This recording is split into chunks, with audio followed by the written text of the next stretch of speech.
दिवाली आने वाली थी। पूरे शहर में सफाई, रंगाई, पुताई और सजावट का माहौल था। हर गली, हर घर में चहल पहल थी। लेकिन उसी चमकते हुए बाजार के किनारे एक छोटा सा झोपड़ी नुमा घर था, जहां रहती थी सुनीता, एक गरीब झाड़ू बनाने वाली औरत। सुनीता सुबह सुबह नगर निगम में सफाई करने जाती और शाम को पुराने बांस, सूखे तिनके और नारियल के रेशों से झाड़ू बनाती थी। उसका पति बीमार था और 2 छोटे बच्चे थे। दिन भर मेहनत के बाद भी बस इतनी कमाई होती कि 2 वक्त की रोटी मुश्किल से मिलती। टूटी झाड़ू और टूटा मन। एक दिन जब वो बाजार में अपनी बनाई झाड़ू बेचने जा रही थी, रास्ते में उसकी झाड़ू की एक गठरी गिर गई। बहुत सी झाड़ू टूट गई। लोगों ने देखकर हंसी उड़ाई। अरे, अब कौन खरीदेगा टूटी झाड़ू? सुनीता ने झाड़ू को हाथ में उठाया और बोली, टूटी तो झाड़ू है, लेकिन मेरे हाथों की मेहनत नहीं टूटी। वो टूटी झाड़ुओं को फेंकने ही वाली थी, तभी उसके मन में एक विचार आया। अगर भगवान ने मुझे हाथ और दिमाग दिया है, तो शायद इन झाड़ुओं से भी कुछ अच्छा बना सकती हूँ। नया विचार। वो घर पहुंची, टूटी झाड़ुओं को देखा और सोचने लगी कि इनसे क्या किया जा सकता है। तभी उसके बेटे आदित्य ने कहा, माँ, दिवाली आने वाली है, लोग घर सजाते हैं, क्या हम भी कुछ बना सकते हैं? सुनीता को विचार आया, क्यों ना इन झाड़ुओं से कुछ सुंदर सजावटी चीजें बनाई जाए। वो रात भर बैठी रही और टूटी झाड़ू के तिनकों से झाड़ू दिया स्टैंड, झाड़ू वाली तोरण और इको फ्रेंडली झाड़ू डेकोर बनाना शुरू किया। अगले दिन उसने कुछ रंग, फूल और चमकदार धागे लगाए। जब काम पूरा हुआ तो वो चीजें इतनी सुंदर दिख रही थी कि उसकी खुद की आंखें चमक उठीं। पहली बिक्री। सुनीता ने अगले दिन अपनी बनाई चीजें बाजार में रखीं। शुरू में लोग देखकर हंस रहे थे। अरे, झाड़ू से भी सजावट होती है क्या?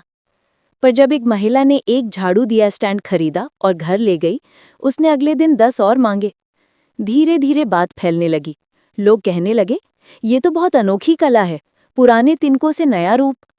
दिवाली नजदीक थी और हर घर को कुछ नया चाहिए था। सुनीता की छोटी सी दुकान पर भीड़ लगने लगी। मेहनत का जादू। जिस टूटी झाड़ू को कोई नहीं देखना चाहता था, वही अब उसकी पहचान बन गई। हर दिन सैकड़ों झाड़ू से नए नए डिजाइन बनते।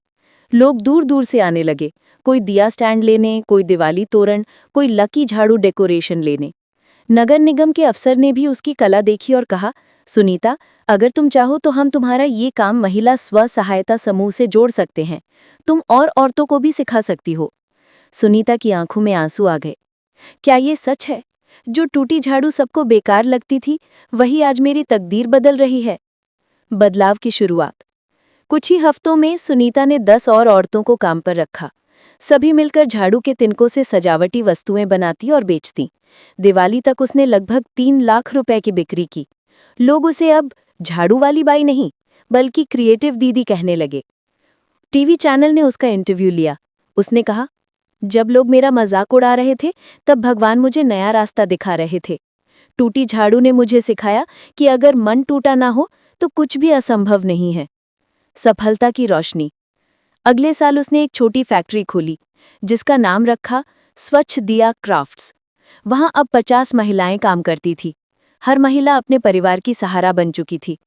दिवाली की रात जब चारों ओर रोशनी थी, सुनीता ने अपने पुराने घर के बाहर पहली झाड़ू जलाई और कहा, ये वही झाड़ू है जिसने मेरी किस्मत झाड़ दी और मेरा जीवन रोशन कर दिया। कहानी का संदेश। ये कहानी हमें सिखाती है कि सफलता चीज़ों में नहीं, सोच में होती है। जब हालात टूटते हैं, तब इंसान को भी नया रूप लेना चाहिए। टूटी झाड़ू की तरह ही हर असफलता में एक नई शुरुआत छिपी होती है। दिवाली सिर्फ घर की सफाई का त्योहार नहीं, मन की सफाई का भी त्योहार है। अगर दिल में विश्वास हो, तो टूटी चीज़ भी आपको करोड़पति बना सकती है। प्रेरणादायक मैसेज। दिवाली से पहले टूटी झाड़ू बना देगी करोड़पति। अगर तुम अपनी मेहनत, ईमानदारी और सोच को नया रूप देना सीख जाओ। कहानी पसंद आए तो लाइक, शेयर और सब्सक्राइब जरूर करें। कमेंट में बताइए, क्या आपने कभी किसी बेकार चीज को काम की चीज में बदला है?